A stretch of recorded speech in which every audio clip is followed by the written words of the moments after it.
اور انہیں حدیث کی ایک جامع لکھی تھی جس کے باقاعدہ ابواب بندی کی گئی تھی. اور امام علی بن المدینی وہ بھی امام بخاری کے شیخ ہیں جن سے امام بخاری نے حدیث لی ہیں. 200 کتابیں حدیث کی انہوں نے مرتب کی تھی.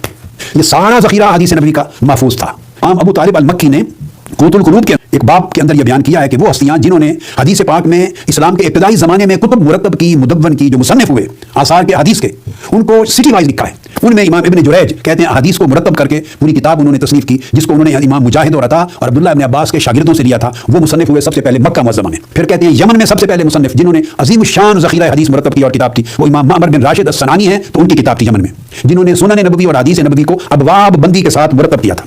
پھر امام مالک بن انس جنہوں نے الموطا لکھی, اور الموطا تو کتاب دستیاب ہے, ساری دنیا میں پڑھائی جاتی ہے.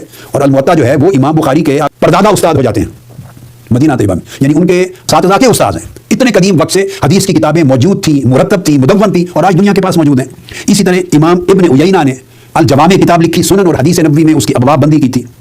اور اس طرح امام سفیان ثوری نے اپنی جامع لکھی, جامع سفیان ثوری, اور وہ کہتے ہیں کہ جامع الکبیر کی بڑی کتاب تھی, جامع ضخیم حدیث کی اور فقہی مسائل کی بھی. تو انہوں نے بھی سب سے پہلے تصنیف کی ان لوگوں میں سے کیے ہیں. پھر اس کے بعد ائمہ بیان کرتے ہیں کہ امام بخاری اور امام مسلم کے زمانوں سے پہلے جو کتابیں لکھی گئیں ان کے باقاعدہ ٹائٹل تھے. کچھ کتابیں موطا کے نام پہ لکھی جاتی, کچھ کتابیں حدیث کے مجموعے مسند کے نام پر, کچھ کے نام مصنف ہیں, میں بعد میں ان کا ذکر کرتا ہوں. کچھ کا نام جامع ہے جیسے امام بخاری کی الجامع الصحیح ہے, کچھ کا نام سنن رکھا جاتا تھا. اور بعض کتابیں مخصوص موضوعات پہ لکھی جاتی تو ان کو وہی نام دے دیا جاتا. کسی نے جہاد پہ لکھی, سیر مغازی پہ لکھی, کسی نے الزہد پہ لکھی, رقائق پہ لکھی, تو اس کا وہی ٹائٹل ہو جاتا تھا.